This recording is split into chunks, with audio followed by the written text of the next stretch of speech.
Welcome to This Explainer. Today, we're jumping straight into a literally fascinating thought experiment mapped out by author Nick Sasaki.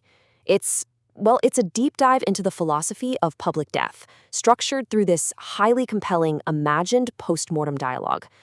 Sasaki takes the premise of a polarizing public figure passing away, in this case, conservative activist Charlie Kirk, and imagines a conversation happening in the afterlife with historical giants like C.S. Lewis, Dietrich Bonhoeffer, and Carl Jung. Now, no matter where you stand politically, I want to be clear that this explainer isn't about taking sides.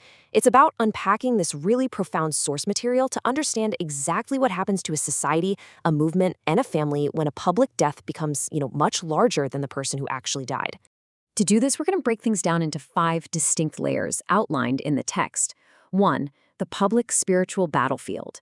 2. Pawns and hidden players. 3. Movements losing their soul. 4. The family left behind. And 5. Judgment, mercy, and compassion. All right, part 1. The public spiritual battlefield. When public death becomes a symbol. The source text kicks things off by asking us a pretty heavy question. Why is it that society instantly turns polarizing figures into either flawless martyrs or ultimate cautionary tales? The imagined Charlie Kirk points out that death kind of strips away the ordinary noise, right? People literally stop seeing a human being and start seeing a sign. So why do we do this instead of just remembering them as, people? The text brings in an imagined Carl Jung to tackle this.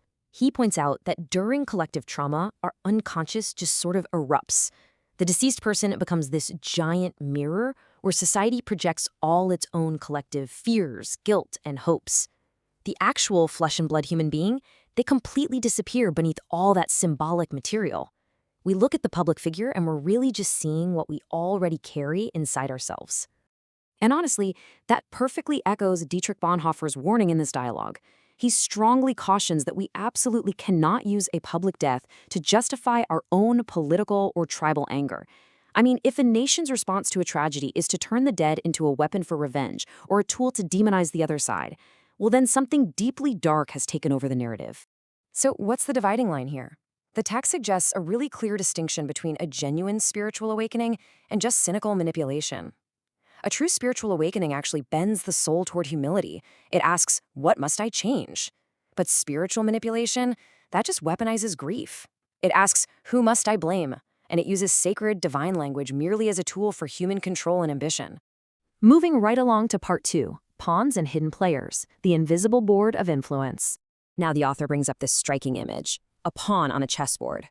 But using thinkers like George Orwell and Hannah Arendt, the text actually redefines what it means to be a pawn. It's not about lacking conviction or just being an empty vessel.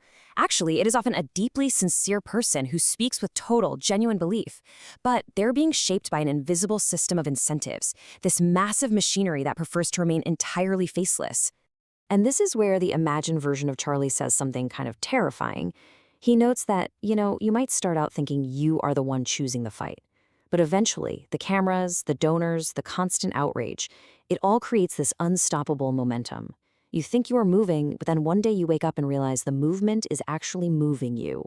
To build on that, the imagined Noam Chomsky chimes in saying there usually isn't just one evil mastermind pulling all the strings behind the curtain. Instead, it's a sprawling ecosystem. Think tanks, platforms, media incentives, audience pressure, they all silently edit a person's choices.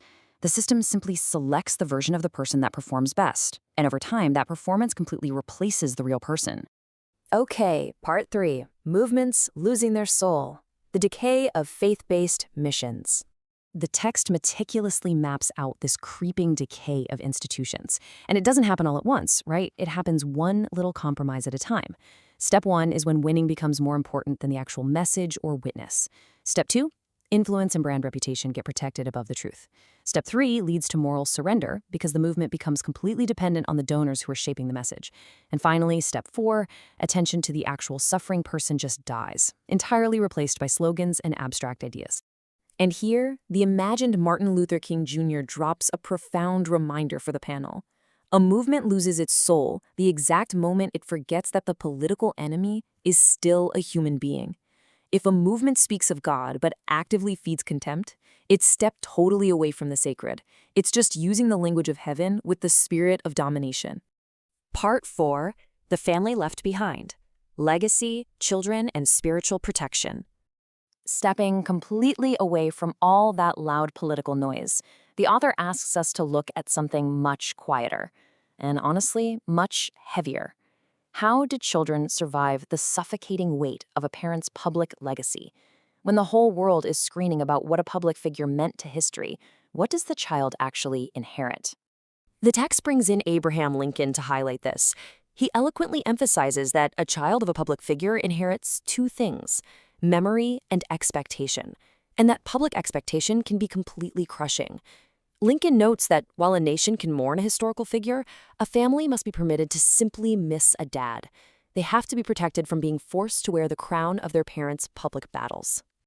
Which brings us to some incredibly gentle advice from the imagined Mr. Rogers. He notes that true protection for these kids isn't found in winning political arguments.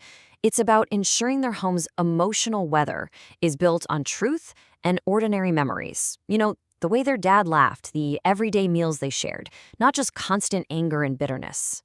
Finally, Part 5, Judgment, Mercy, and Compassion, the wider view of the soul. In this afterlife dialogue, we see this incredible tension play out between truth and mercy. The text proposes that truth without mercy simply turns into cruelty, while mercy without truth just becomes empty sentimentality. The resolution here comes from realizing that human judgment on earth is fundamentally incomplete. We only see the loud arguments, but heaven sees the hidden wounds and the fears that are actually driving those arguments. The panel reaches this really powerful conclusion. Having compassion doesn't mean you have to abandon your core convictions. It's actually the exact opposite. The text suggests that mercy is just truth entering a wound with healing hands. Because of that, the one who loves most deeply is actually the one who can speak the truth most purely. Looking back from this transcendent, wider view, the imagined Charlie realizes that strong faith without love just becomes a weapon. He notes that sure, he wanted people to come closer to God, but from the afterlife, he clearly sees that no one is ever pulled closer to God by hatred. The truth we fight so fiercely to defend down here on earth must eventually become the love we understand in heaven. So, to wrap up this massive thought experiment, the author distills 5 powerful warnings for us. First, public deaths are way too easily weaponized. Second, even the most sincere people can become pawns to unseen systems. Third, movements rot from the inside when they prioritize winning over truth. Fourth, families pay the absolute heaviest price when a person becomes a symbol. And fifth, having conviction without compassion is incredibly dangerous to your soul. Ultimately, this explainer leaves us with a genuinely haunting question. It asks us to look past the political theater, past all the conspiracy and public outrage, and just examine the true state of our own hearts. When we fight for what we believe is true, no matter what side of the aisle we happen to be on, are we actually becoming more loving, or are we just becoming more certain? It's an incredible piece of source material, and it leaves us with a lot to unpack. Thanks so much for joining me on this explainer, and keep asking those hard questions.